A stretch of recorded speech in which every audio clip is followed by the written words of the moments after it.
Welcome into the Hall of Fame Dynasty podcast. It is MLB preview time once again, and we are this time going over the Los Angeles Dodgers, and I'm happy to announce that we do have the owner of the Dodgers with Chris Barnes. So how are you doing tonight, Chris? What's up, everyone? Glad to finally be making my debut here. Sorry it took so long. Hopefully do a lot more of these in the future. I'm glad that you were able to do it. It was something that I didn't know how many people we'd be able to get on for their own team's preview. I know, obviously, we all have busy schedules, a lot of us with kids, so makes it more difficult at times. I know you were having issues with that tonight. So. Yeah, it's part of, I guess that's part of fatherhood and life. It really is. So why don't we get into your team, your Los Angeles Dodgers. You finished in 7th place last year, and what I believe last year was your first year with the league, right? In starting in baseball. Yes, yeah, that's correct. Yeah, and you came into a team that was not bad but not great. It was a very floor-based team, not a high ceiling. So, and you've made some decent moves.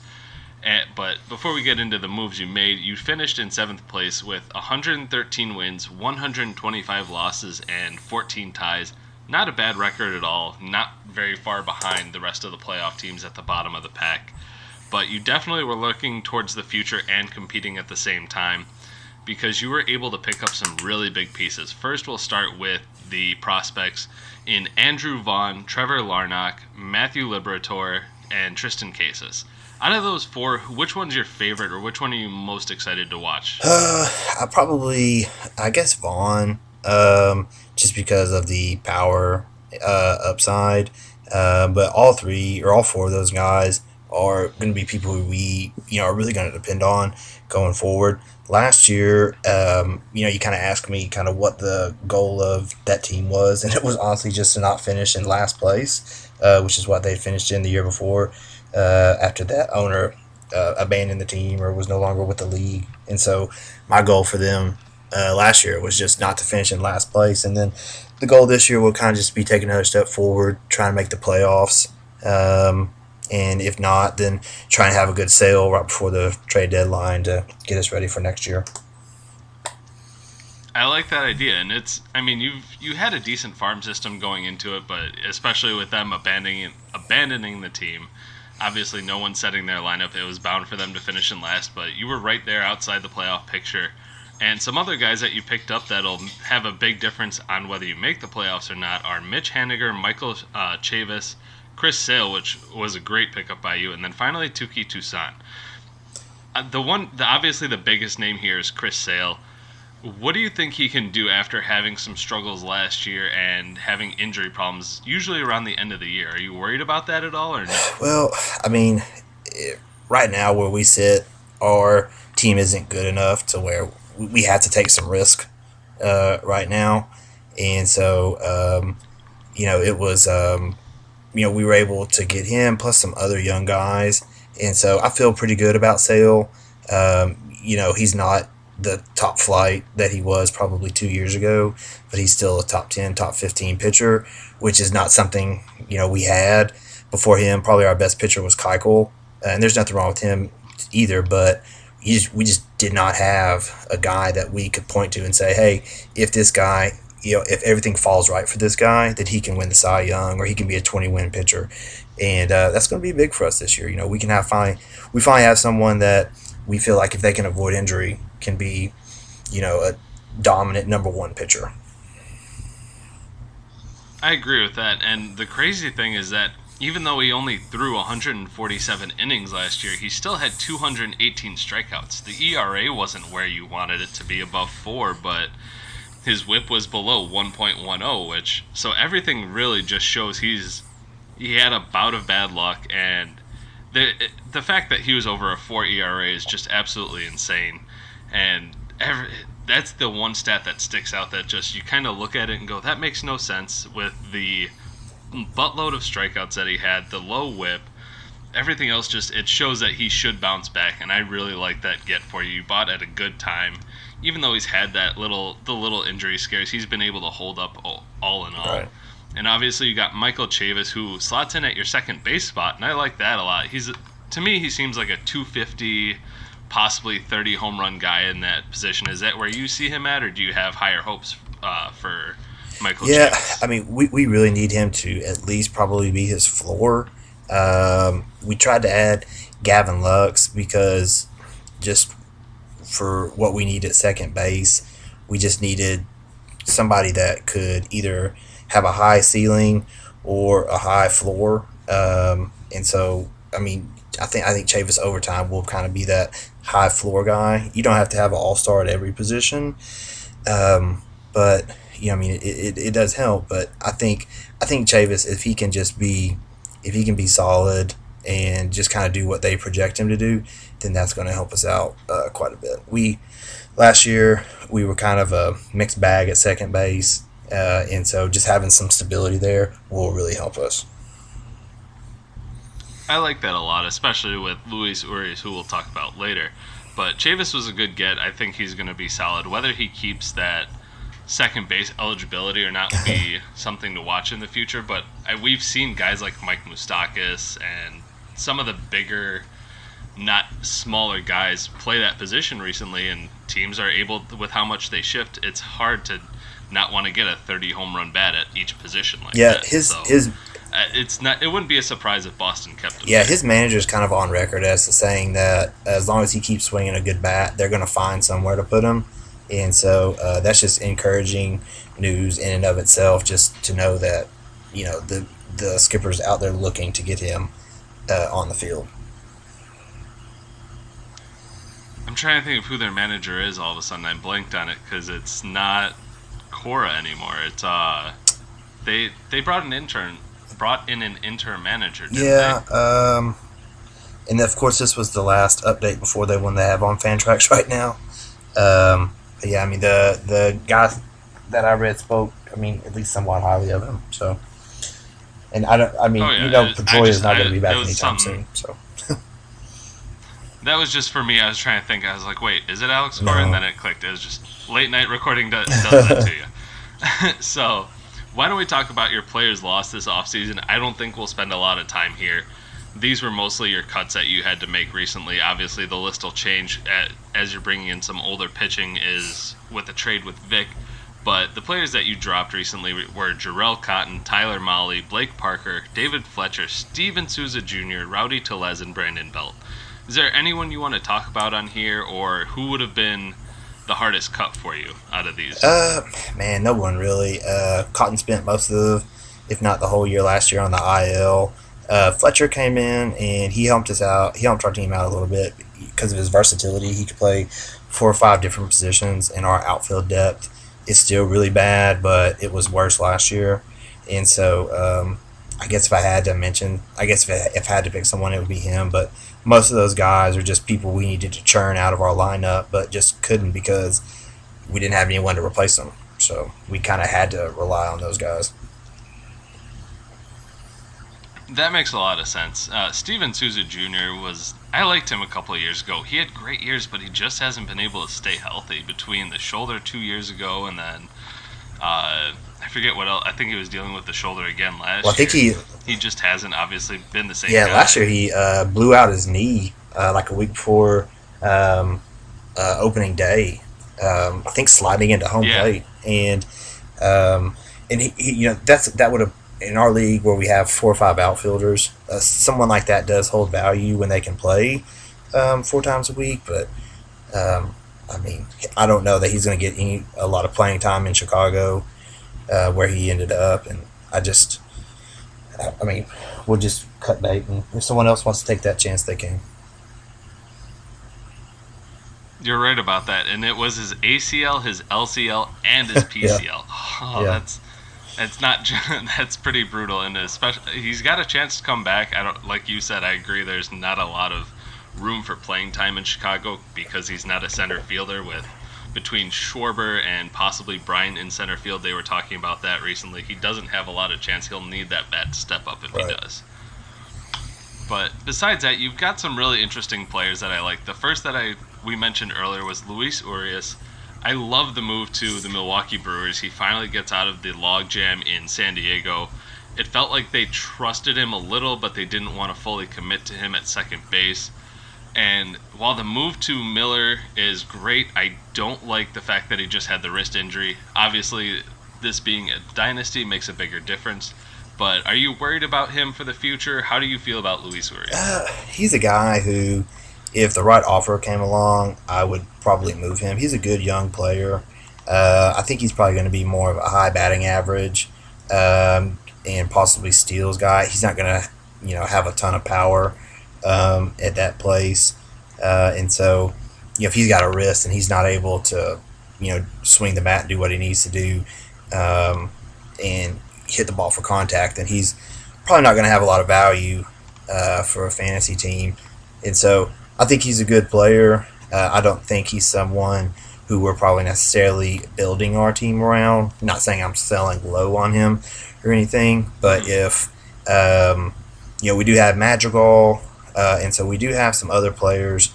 Chavis, like you said, as long as he keeps that eligibility, who we could put there. But really, he's kind of right now just holding that infield spot warm until we get some guys who get some promotions and who can get some constant playing time in there. I think he'd be really good as someone, especially if he keeps shortstop and second base eligibility, because that's like 5 positions he can play for us or more. And so that would be nice where you could sub someone in and out like that, especially gets on a hot streak. But it's not like when he was at San Diego, they were just oozing with talent. And for a reason for him not to be able to get called up was kind of worrisome because he was a pretty highly regarded prospect. But like you said, change of scenery may help quite a bit. And, we'll definitely run him out there till we can't run him out there anymore. So, especially at 22 years old, you never know what happens. And we've seen guys change their swings. But, yeah, he's never been regarded as a high power guy or even middling power type guy. Like you said, average and steals is his game. So one guy that hasn't had as much power as you've liked recently would be Marcell Ozuna. He hasn't hit 30 home runs since 2017, but I like the move to Atlanta. He's obviously going to be in the middle of the order for the Braves this year. Do you think he can return to the 30 home run power, or what do you see? What are you projecting for him in your mind? What are you hoping that you get out of him this year? Yeah, I think a pretty high floor, probably 25 home runs. I think on the top end, 35 RBIs, 35 home runs. Maybe he could clear 100 RBIs again. But I think a pretty reasonable thing would be 28, 29, 30 home runs to 90-something RBIs. I think Fantrax has him for 32 and 98. And so, I'd be giddy with that. But, he's a player that's getting a change of scenery. It's not like he was in a bad place necessarily in St. Louis. They had a really good team. That was, he was on, but that Atlanta team is really good too, and I would say that lineup's probably a little bit better. He's probably got a couple better table setters up there in front of him, especially if he can bat in the 2, 3, or 4 spot like he was. And if he's batting in the 4 spot or even 5 spot, he's going to get a ton of RBI chances at least. And so that's exciting. I think he could have a bounce back year. This is probably a year for him in real life that is either make it or break it. He can maybe get one more big contract, or he'll probably be a guy that's just kind of a journeyman for the rest of his career. I agree with that. And honestly, I think the park is a big difference here because I'm looking at park factors on ESPN right now. And they have Busch Stadium as below average for power, so obviously it makes it harder to hit home runs out of there. But they have what I guess it's called Truist Park. I thought it was Trust Park, but apparently it's Truist. They have that as just above average, 1.018 for home runs. So I think that's a good thing for him. He's obviously played in some bad parks with the Marlins, with St. Louis. This is probably his best hitter's park so far. So he has that upside too. Like you said, he's got a good floor of 25 home runs in the middle of a great lineup with Ronald Acuna, Ozzie Albies, Freddie Freeman ahead of him. And moving to a better park, I think he may be able to see that power spike back up. Yeah. Especially if we still have the juice ball is definitely a big possibility for him. So I like that a lot. I don't know that he'll crack, 35 home runs. I think that, it'd be awesome if he did, but I think 100 RBIs is definitely something that if he stays healthy, is definitely probably pretty reachable for him, given that lineup that he's in. Um, but I mean, you could also see something to where he misses a quarter of the year because he's hurt, and he goes 20-70. So I do like it. He's got a good floor. He's got a great ceiling as well. But yeah, the defense and like you said, the injury is a yeah, possibility for him. So moving on to your pitching though, a guy that you stole from me that I really liked, I was hoping to get was Griffin Canning. He's a I wouldn't say highly touted pitcher, but a very exciting one. He's got some great pitches, but he obviously 2019 didn't go the way he would have liked. As trying to find him here, as I lost him, but he did. There it is. So he's projected for a 4.12 ERA this year, and he had over a 4 ERA last year. But there are a lot of exciting games that he has. He has the strikeout stuff, as he averaged over a strikeout per inning. What do you think he can be? Are you nervous about him? Are you excited? What are your feelings on Griffin Canning? yeah. I mean, I guess I'm excited about him. Our team's in a better spot now than we were 5 days ago, where we kind of really needed his production, and so we still need him. We still need him to produce. Just we were able to add some veterans, and so that kind of takes a little bit of the pressure, that we needed from him. And he's a good young arm, who's got some upside. He was had a little bit of tout to him. Drafted in the second round by the Angels, and so I think he's a good player. He just he's a pitching prospect, and like you even said, man. I mean, those are a good pitching prospect is kind of a weird thing. So, for all pitching prospects, I hope for the best and prepare for the worst. So We've seen a lot of highly touted prospects really either make it to the majors and never live up to their billing, or they've been injured and never really make it. It's Pitching prospects are so fickle, and it's so tough, especially in fantasy, because everyone needs starters. Everyone wants to have a top of the line rotation, but it's hard to build because at some point you have to take on some youth, and you never know how it goes. But Canning has the stuff. It's not like he's a 6 or 7 strikeout per 9 guy in the make of a Trevor Williams or Kyle Hendricks. He's got some stuff. He's got some nasty movement. And if he can hone that, I mean, he's got some good upside to him. And he's got control. He had almost 100 strikeouts and 30 walks, so it's not like he's a Lucas Giolito of a couple of years ago where he's walking the entire league. But he's got some stuff to work on. He's a little hittable, but I'm excited to watch him in spring training for sure. Yeah, I think. Now another pitcher. I think he'll be excited whenever he goes to Houston to not have to worry about anyone banging on a trash can whenever he's pitching. But I mean, all seriousness, that division that he's in too is if Houston kind of does what a lot of people think they are and kind of comes back down to earth with their hitting. It's that division he's in is not a super scary division. Texas, they'll be a little bit better, but I mean, that's not someone that you're just like oh, we have to avoid that lineup. And same with Oakland. I mean, they're a good team. They'll probably make the playoffs, but that's not another lineup where you're just like, oh my gosh, we have to avoid them. And so I think he'll be able to make some starts for us, and we'll have to live with the bad, but I think more often than not, he'll be better than he is. He'll be better than he is bad. And especially with him being young, he's got a lot of upside. He's got so much potential that they already have him projected for 166 innings and 180 strikeouts.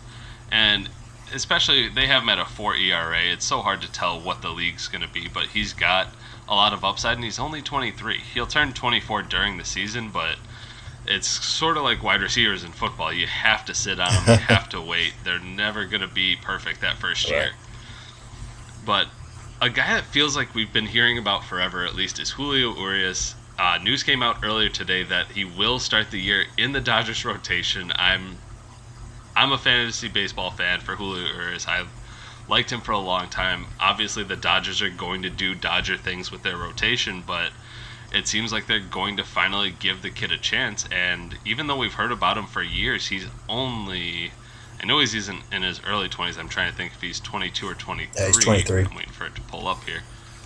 Yeah, and he's been with the Dodgers for a long time now, and he's finally getting his run. Are you excited to see him? Are you worried about his ability to hold up, or how do you feel about Julio Urias? Well, I hope if they play games with his innings, I hope that it is in the beginning of the year, and that way, if I am making some sort of playoff push, I'll be able to roll him out pretty confidently. The Dodgers are such a good team, though, man. Nothing. If they kind of pull back on his pitching, I understand that, and from a real life point of view, know that they have a World Series that they're out there chasing, and they need to do kind of what's best for them. But I mean, he's an exciting young player. He pitched some last year, pitched really good for him, starting and out of the bullpen, and so that's really positive to see that he can come in and make people miss and get outs. Whether it's in short relief or if it's starting the game. And so he's an exciting young pitcher, and I'm really, really glad to have him on our team. And that's someone that you also, as an owner, feel like you can build around this guy. Like you said, he's 23. He's been with the Dodgers since 2012, and so they like him. They're going to give him some major run this season, and I think that hopefully he'll produce a lot of good numbers, and that'll help our team win. I think he will, and I'm excited to watch him finally get his full chance, even though the Dodgers have played games with him for a long time. Now, you've got 3 players that are definitely going to be coming up this year that one of them has made his major league debut in Dustin May, but the other 2 will be fresh to the major leagues when they come up, and that's Nick Madrigal and Alex Kirilloff. The one that I see between the 2 hitters, at least, I see Nick Madrigal making his impact earliest and most often. Fantrax has him playing 122 games, and I think that's just the White Sox playing games with his contract and service time, of course. And as for Kirilloff, he's going to be more of a late season type of guy, maybe September call-ups, and that would be a good time for the playoffs if you make it. But out of these 2, which one are you most excited for? Obviously, you need more of a help at middle infield, like you stated earlier. So, what do you feel about Nick Madrigal? Where do you think his strength is? Well, let me back up a little bit and say we don't exactly have Mickey Mantle in our outfield either. And so, I mean, I think both those guys, man, we're really counting on both of them, to be quite honest with you.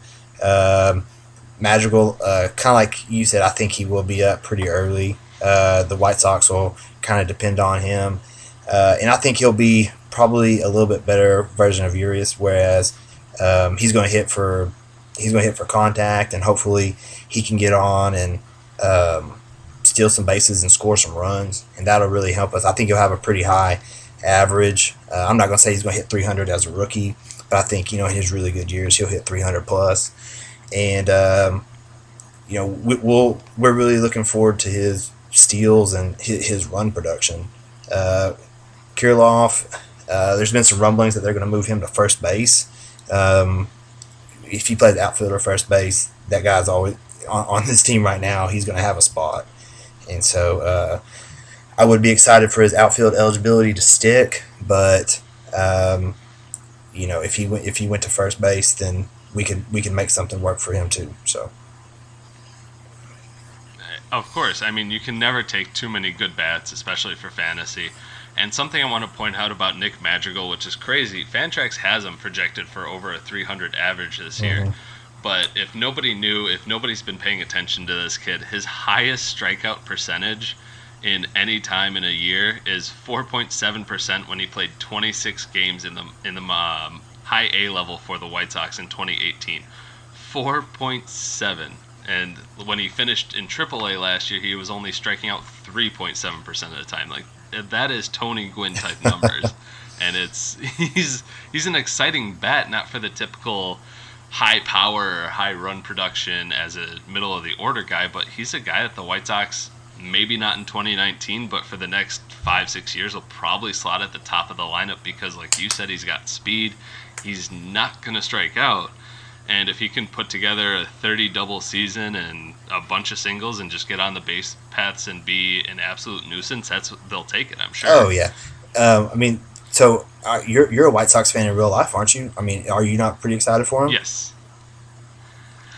I am, but I'm not. It's that thing of he's a very slap hitter, and I obviously worry about how much that comes into play because teams do shift a lot and figure out guys' tendencies. I'm excited to see him play, put the ball in play, and be something that you don't see very often, especially at the top of the lineup nowadays. You have guys that are more on base. He's a guy that he's almost to double digits in walking percentage, but he's going to be fun just because he's not going to strike out, and it's going to be something to check out every night of, okay, how many times he's struck out in the season? We're 120 games in. Oh, he has 15 strikeouts. Yeah. That's it. Like there's always going to be something with it. So I do believe a lot in him. I'm in another Dynasty league, and I'm pretty sure I have him in that league too, just because kind of with it being week to week, we're head to head, where it's a different matchup each week.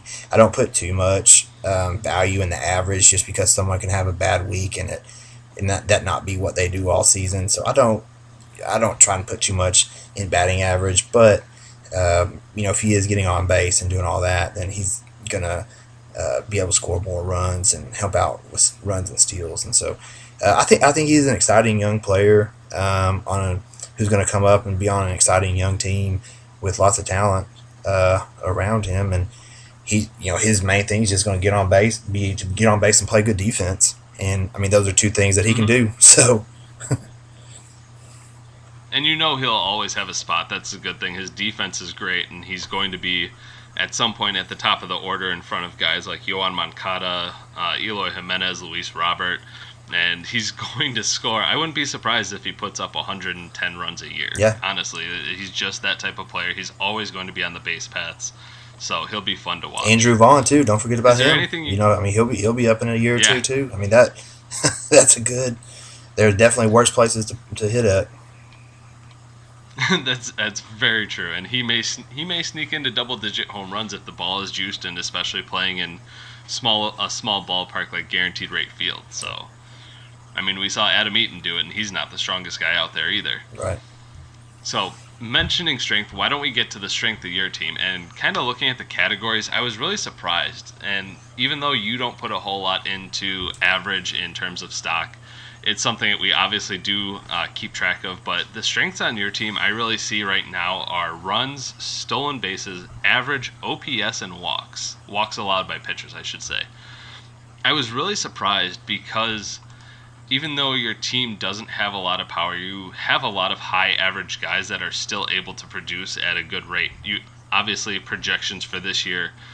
You have Nick Madrigal, who's up there. You have Bo Bichette, who's a 280 hitter. Jose Ramirez, whether he's a 35 home run or 25 home run guy, we don't really know. But he's always had the ability to hit consistently and be I wouldn't say consistent hitter after what we saw last year, but when he puts it together, he's not a Justin Upton type streaky where 2 weeks he's hot and then 3 weeks he's cold. And you also have Trey Turner, who he's a great player and is expected to hit in the middle of the order, and I could see his average being around a 290 as well. Do you agree with me on any, or do you disagree with me on any of these? Yeah, no, I think you're right, and it's just whenever I said earlier about the average thing, it's so hard to plan when you play a week by week game. Someone's in the middle of a cold streak or something like that. That may not be, they may hit 150 for that week, and then 2 weeks later hit 600, and just kind of balances it out. And so for head to head, I don't worry as much about average as you would in a roto league, just because it's so, you just never know when that bad week's gonna come in. And so but I mean, it is a category that we still have to follow and everything. And if we're not going to hit for a lot of power, then hopefully we can hit for some average and get on and steal some bases and score some runs. And Jose Ramirez, like you said, man, I mean, that's a guy who in one league I thought about trying to buy low on, but in this league I'm like, gosh, I hope he hits 30, gets 30 home runs and gets 25 steals like they've kind of got him projected for, and that'll be huge for me. But that's also someone too. If he's having a good year and we're not doing what we think we can do, we can try and sell him at the trade deadline too. Especially a guy like that, you could get a lot for if he's having a 2018 or even late 2019 like he had in the second half, where he's stealing, he's hitting home runs, he's doing a little bit of everything and being very successful. He's a guy that you'd be able to sell the stock off if you really wanted. ESPN still has him ranked as a top 35 player in Dynasty League, and I know we're not playing on ESPN, but I think when I looked the other day, he was slotted in at 31 or 32, and so they still, a lot of people there still think he has some value, and that's someone that you can build around. And so he's, I think, 28, about to be 29, and so he's 27, he'll be 28 late in September, and so he's probably entering his peak years. So he's probably got 2 more high years, maybe 3, and he'll start to decline a little bit. And so, which is kind of hopefully whenever we'll start making our push to really try and make some noise in this league. I agree, and you've got like I said, average is a big thing, but like you said, there's a lot of fluctuation for it. But at least you have a good base for it. You're never going to hit, say, 210 on a week. It's very rare for you to do that, and you'll always have guys playing. You'll have the ability for runs, but when it comes to league average categories, I feel like home runs, WHIP, strikeouts by your pitchers, and saves plus holds, I feel like you're very league average in, which isn't a bad thing. Just the fact that you'll be competitive in them every week. Home runs is so hard to tell, just obviously with the juice ball, but also the fact that we have so many players playing every week. You have guys like Bo Bichette, who is it that you have 40-something home runs? There it is, Matt Olson, Trey Mancini. You've got guys that can hit for power. Whether they do it or not in 2020 is the true question. But I feel like your league average, you'll be competitive. You're never going to get blown out in that category. Yep. And obviously, your pitching staff is good, but there's not a whole lot of K upside just yet, kind of like you stated earlier. And you've got a decent bullpen, so I think you're very average in a lot of categories, which gives you a good floor to build upon. Yeah, one thing that you're going to get a lot of your home runs from your outfield position. That's where that's the one position that's really got to carry your team in that. And we have 2 guys in Mancini and Ozuna who can really hit the ball, but the other 3 guys we're rolling out there right now. Christian Stewart has some upside. Adam Eaton's more of an average guy, and Franchi Cordero, he could be a high steals guy if he's in the right situation. But if you look at our farm system, we've got probably at least 4 of the top 10 outfielders in our farm that are prospect eligible, or that are still prospects. And so that's where we've kind of focused a lot of our efforts, is in rebuilding our outfield. And so if you look at it right now, you're like, gosh, that's a very average outfield, kind of like you said. Last year was, man, this outfield sucks. And so, but that's just one of those things where, this is a marathon and not a sprint. And so we've got some good young guys who have some talent, but until we get some different players, or some at least 2 more guys in the outfield who can really mash, then we kind of have to shoot for league average in the home run and RBI categories. And then you go down to the pitching, like you said, and Sale will help. And I think Keuchel is someone who can have a bounce back year. That division is not the best division. The Twins will be good, but he's going to get the Royals and the Tigers, who have very bad teams. The Indians are kind of a team who they could be anywhere from win that division to get 3rd or 4th in that division, and none of those outcomes would surprise anybody. And so I do think Keuchel is someone who could bounce back. And I'm not going to say he's going to go back to his form of when he was in Houston, but I do think that's somebody who can have, especially in that division, who can have a good bounce back year.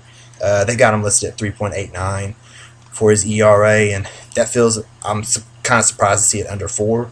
But I do think that is pretty realistic for him. And then our personally, I'm not someone who really tries to chase saves too much, just because it is something Hmm. that is me talk about batting average being fickle. But trying to find somebody who that's something that you really kind of have to address throughout the year on the free agent wire, through Fab. And so I think we have a couple of guys. Jimenez will be okay, and Betances could possibly, um, help out in ERA and WHIP and strikeouts. And we have Presley too. Presley was really good last year. He kind of faded towards the end of the season, and so we do have some. We do have some guys. We have some players who are relief pitcher eligible. So I guess technically we have some players, but our bullpen is not something, um, that that I feel super comfortable with. We have some good players, but we don't have anyone who's just, oh, that's the guy, and he's a lockdown closer. And so since we Hmm. don't, I've tried to supplement that with some guys like Betances and Presley, some of those guys who will come in, get you really good categories for strikeouts, WHIP, and ERA, and kind of keep it together. Maybe get a hold or something like that, and then kind of punt saves. You don't really ever want to come into the year saying you're going to punt saves, but it is kind of what it is in this situation until we can, either spend some on Fab or something like that. Then we're just going to have to try and attack it in some other areas.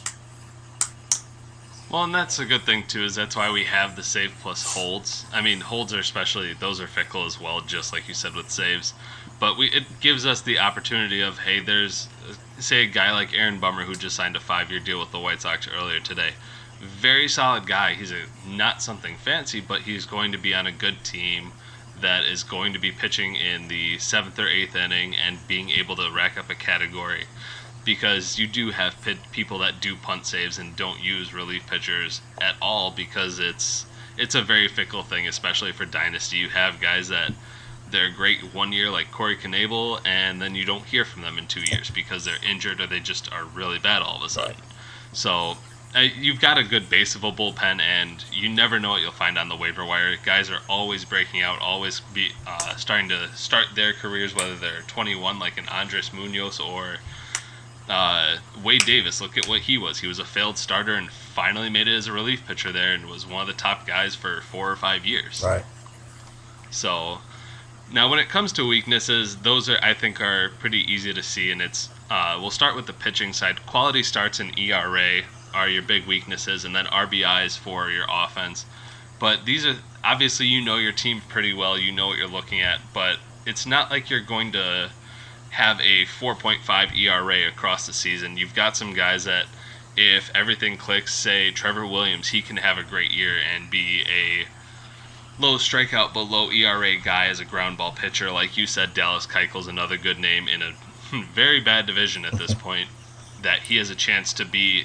They haven't projected at 3.89, but he could be a 3.4 just based on some luck, where they think he'll let up 3 or 4 runs, but he lets up 2 or 1. And it really doesn't take a lot to drop your ERA a few points. So, and Chris Bassett, I think, is a good sleeper on a really good Oakland team this year. You've got some guys that, if they have a career year, ERA could be a strength, but you've got a lot of volatility there. Yeah, and that's kind of another reason why we wanted to bring in a couple of those veterans too.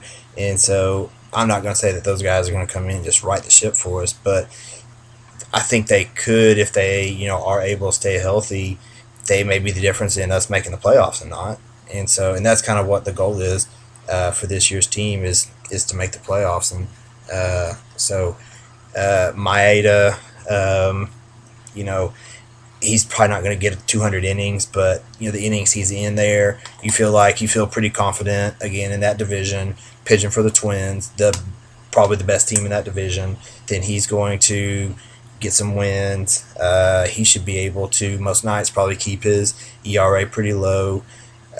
Ryu's actually the one that scares me the most. He's going to Toronto easily. Well, I don't know about easily, but the worst team, could be the worst team in that division, in just the toughest division in baseball, possibly, with the Yankees and Rays just having just murder some lineups, and Boston, who they still have a pretty good lineup too.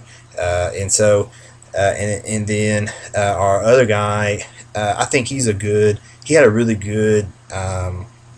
He had a good 2019. His September, he really fell off. But yeah, I mean, kind of given the people we replaced him with, he'll be an upgrade. And so that's just kind of how we have to look at it, and just kind of keep building like that.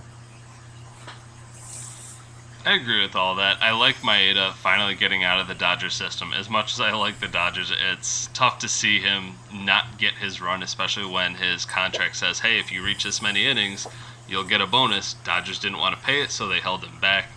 But the Twins need him to be a number 3 or number 4 type guy. So they're going to run him out there. He may not hit 200 innings, but like you said, quality innings will be there. And then Hyunjin Ryu, that is so hard to tell what that's going to be. He's going, like you said, AL East, hitter's ballpark, but he was really good. He's got the control, and strikeout upside is still a little bit there. But, I mean, at least he'll get to face the Baltimore Orioles. Hopefully he faces them every time they come to town. Yeah. Help bring down those ratios and give him a few extra starts there, but he'll have a much tougher time than when he was pitching out in the NL West for sure. Yeah, and he's someone that you can mix and match too, and that was one of our problems last year. Is we didn't have a lot of good pitching, and so we kind of just had to pitch everyone whenever they got the ball, and so now we can probably be a little bit more selective with who we run out there, especially if Sale is really good and Keuchel can turn out to be good. Then you can be a little bit more selective. And then if not, then we'll just kind of have to run him out there. And, you probably are going to not start him against, the Yankees and the Orioles, but not the Orioles, but the Tampa Bay Rays. But like you said, when the Orioles come around, and depending upon how Boston is in June, that may be somebody that you feel comfortable playing him against too. So. Now let's get into the prediction. I'm going to ask you first. Where do you think you find yourself realistically? Obviously, we know you want to make the playoffs. I mean, who doesn't? Nobody wants to be on the outside looking in. But where do you see yourself this year? What position or what round do you see yourself making it to and through at least? Well, I think you look at the top, your team, Keith's team. Those teams are so good, top to bottom, and so not much weakness, if a weakness at all. And so we're nowhere near that. There's a couple of other good teams too, but I do think that if our pitching does what it can do, then we'll take a step forward and we can break into the playoffs. I don't think we'll be there very long, just because. With it being week to week, if Sale's pitching good, Keuchel's pitching good, and those guys pitch twice in a week's time, then you can win a playoff series like that. But if we got sixth place and made the playoffs, then and lost in the first round, that's still a step forward. Our big plan is pushing towards 2021. We should have all, or not all, but at least a good bit of our outfielders up at some point in 2021, and so we can kind of keep churning the bottom of this roster, and keep just trying to do better things the year after. And so, just the goal of this team is just to take another step forward this year. I don't think we're not world beaters in my head. We're not world beaters on paper. Just there's some good teams, but there are some moves to be made too. If we are kind of fading towards the All-Star break and the trade deadline, there are some players that can be moved, especially if they're having a good year. And we'll move those to try and either get better or younger here or in another sport. I like that, and that's about where I have you. I have you playoff bound for sure. I see you as a first-round exit most likely because, I mean, going back into last year, you had the Chicago White Sox, which are a decently strong team, they really haven't changed. What was then the Milwaukee Brewers, they've changed a lot, though. They came in as the 5th seed last year. Whether the now Arizona Diamondbacks kind of return to their former glory, we'll see. I know Sean is obviously a huge baseball fan, as I'm sure you've seen and know. And you've obviously got the St. Louis Cardinals that came in 4th. So even the bottom of the playoffs is going to be tough. Like you said, head-to-head is always tough. You never know what happens, and there's a possibility that you grab just one more category than the opponent and you're able to move on. But I think you are playoff bound. You've got at least the good floor, and if you have some career years, you've got that ability to do exactly what your plan is, take that step forward, move out of 7th place, and get into the playoff picture. And I really think it is in your future there. Yeah, I mean, anytime, my goal in any fantasy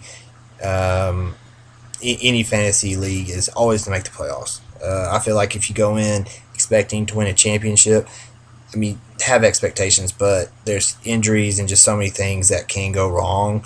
That my goal anytime preseason is always just to make the playoffs, because if you make the playoffs, then you have a chance, and you can't win the championship without making the playoffs. And so that's just kind of how I always see that. I think Matthew Berry said that before. He never goes into a league expecting to win it. He always just goes in hoping, expecting to make the playoffs.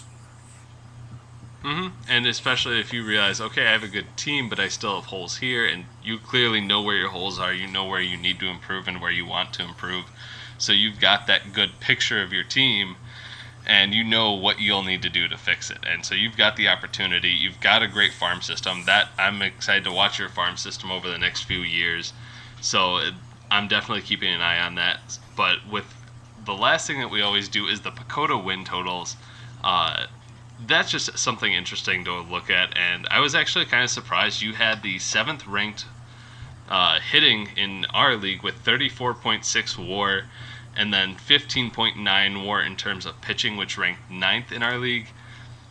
Obviously, a lot of this comes with defense, with a lot of intangibles that we do not use for fantasy, just something interesting. And the biggest guys for you, honestly, were obviously Chris Sale is in there, Trey Turner, Matt Olson's definitely on that list. And so while your pitching may not rank very high, they are pretty good for fantasy. They are going to be pretty stable, and they have upside. So I think your team's going to be exciting, even if Pacoda doesn't have it obviously looking that way in terms of real baseball. Yeah. Just, head to toe, this team has some talent. It's got some ability, just like anything else. We have to stay healthy. And if this team stays healthy and they are able to hit their floors, then we should be a playoff team. If Sale's able to have a bounce back year, then we obviously don't have the best pitching staff by far, but you get a guy like that who gets on a good streak, and I mean that's the type of guy that can carry a team to the playoffs, and we'll ride it if we can. Is there anything else you want to say about your team before we get out of here for the night?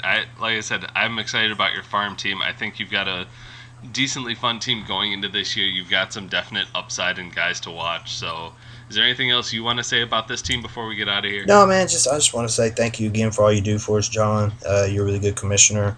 We appreciate that.